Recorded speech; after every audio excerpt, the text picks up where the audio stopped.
It's the mid-19th century, and the British Empire is at its zenith.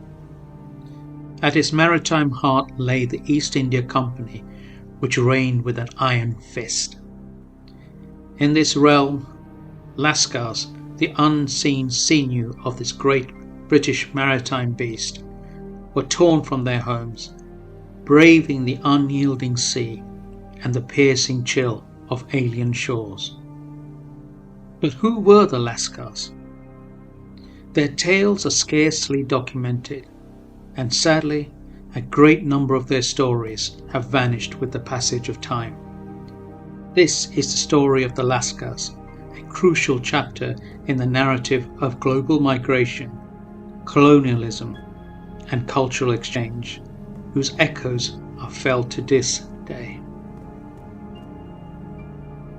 The tale of the Lascars, sailors from the Indian subcontinent and later other parts of Asia, weaves a complex narrative through the fabric of colonial maritime history. Their story begins in the 16th century, evolving significantly with the East India Company's rise in the 17th century. Originating from the Persian word Lashkar, meaning military camp or army, Lascar came to signify the skilled sailors from the East, employed by the British to navigate the treacherous waters of the Indian Ocean.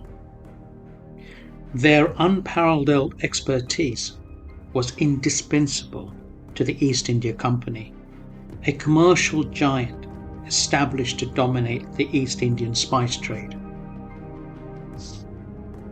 The Lascars were bound to their ships by articles of agreement, contracts that ensured loyalty but at the cost of their freedom.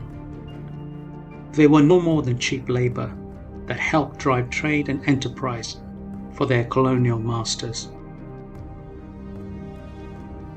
Drawn by the allure of wealth and the chance to break free from their impoverished circumstances, the Lascars were persuaded to enlist with the East India Company.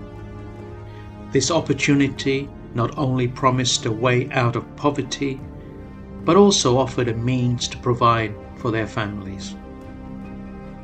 The Lascars were the backbone of the East India Company's maritime operations. They helped man the ships that carried goods between Britain, India, and other parts of Asia.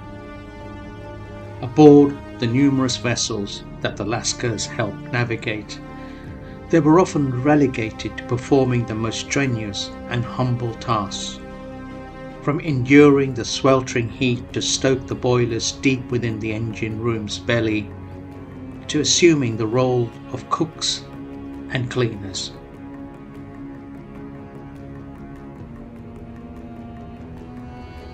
Yet, their saga is tinged with the harsh realities of exploitation, as they endured conditions far inferior to their European counterparts, receiving meagre wages and facing severe discipline and treatment at the hands of the officers and their local overseers aboard the ships.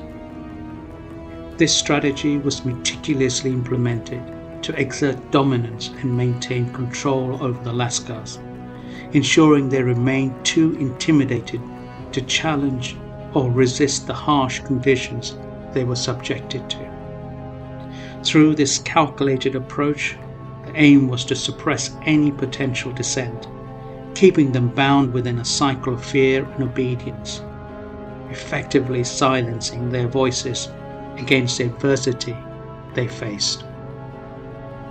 By the late 18th century, many Lascars had begun to settle in British port cities, enriching the multicultural tapestry of places like London, Liverpool, and Cardiff.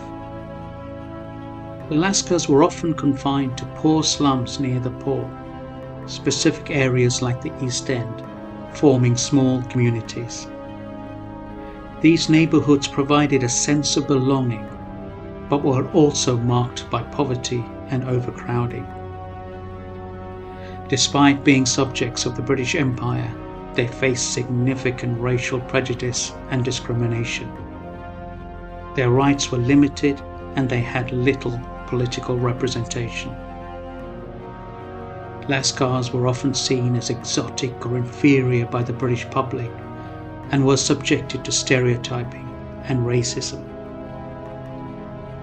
Despite the many cultural and racial barriers which hindered full integration into British society, these communities contributed significantly to the cities in which they lived, influencing cuisine, fashion, and language. It's not an exaggeration to say that the history of the Lascars was marked by a struggle for survival and dignity in the face of economic hardship, social isolation, and racial discrimination.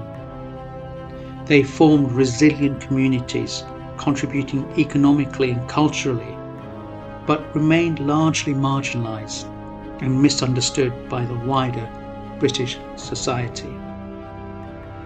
The story of the Lascars transcends the confines of a mere footnote in the annals of history. It stands as a testament to the pivotal contribution of Asian sailors to British maritime history. For too long, the lives and legacies of the Lascars have been eclipsed by the tales of European explorers and traders, diminishing the recognition of their invaluable efforts.